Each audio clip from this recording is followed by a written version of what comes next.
But she did say it's a sin to do that. And religion always made me feel guilty. Guilty.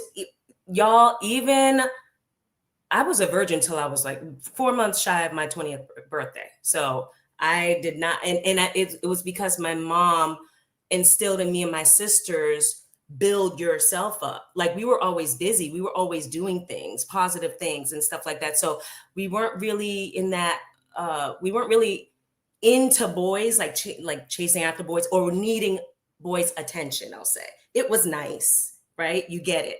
But it wasn't something that any of us like went after.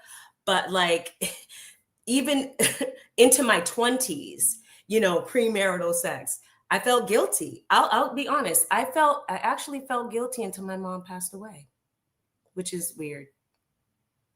Interesting. You know what? You bring up something, Dr. Leisha.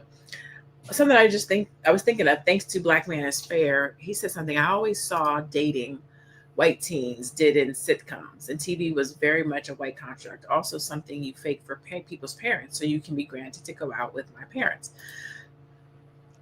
A lot of times growing up, people didn't even tell their parents that they was dating.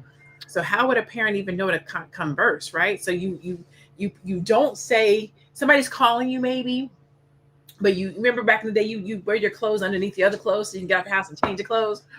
Or you'd be like, meet me at the corner, right? Like you didn't even really tell your parents that you were dating. So by the time they found out you was dating somebody, you had already been kind of kicking it with that person. I think that, so I say that to say this, what can we do if young people are feeling like their parents are not preparing them to properly date? Actually, before we get to what we can do, I don't want that question. I don't want that answer yet. Do you think that has played into what we see in dating right now? I don't want to jump the gun. Let's talk about what we see in dating right now. Do you think that folks not being properly prepared to date has led to what we're seeing in the dynamics of Black dating amongst our, I'm not going to say youth, just in general? Oh, I got notes all over my little page right here. Okay. Properly prepared to date. I don't know, like, what are we supposed to take a dating class? And if we take a dating class, is who's setting up the curriculum? Okay, you tell your parents this, but then you don't tell your parents this. I don't know if dating happens that way. I just think that, okay, parents, I think it's a cultural thing. I've noticed that some cultures just, they just say, do not bring a girl home. Do not bring a guy home unless that's somebody you want to marry. All that other stuff, I don't want to hear about it. There's some homes that believe that way.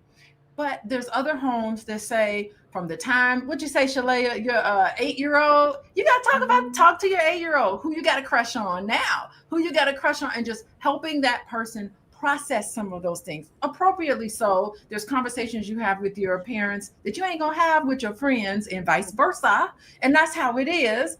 I think it's always helpful. Why not talk to your parents about what you notice, what you see? Why not share appropriately what's happening? I know my daughter had a boyfriend, and they would get into it, and it would be so funny to me, and then they would come and talk to me in my office, and I'd be like, sit down, tell me what's going on. And I give them little lessons, and I'd be like, talk it out. And I would and then next thing I know, they're holding hands, leaving my office. It's cute stuff.